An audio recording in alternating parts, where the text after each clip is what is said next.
Kung gusto mo mag-business, kung gusto mong umasenso, maganda mabasa mo itong isang kwento na to na nasa Bible. It is a popular story na kinuwento ni Jesus Christ, Parable of the Talents. So basically, dun sa kwento na yon, merong isang master at meron siyang 3 servant. And yung master nila aalis.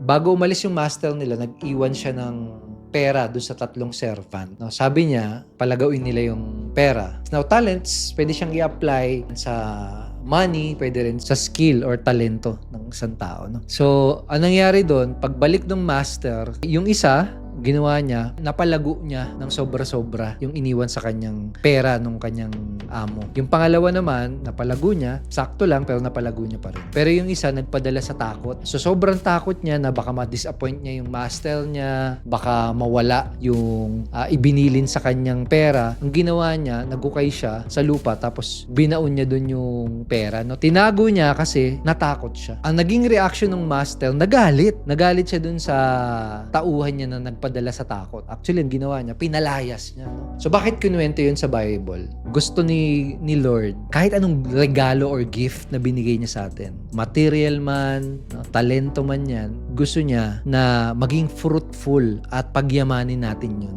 Doon sa mga negosyo, ginagamit mo ba yung negosyo mo para pagyamanin kung anong meron ka, kung ano yung binibigay sa'yo? Kasi ang daming business, hindi naman nagiging successful eh. Nagiging parang trap na nga lang.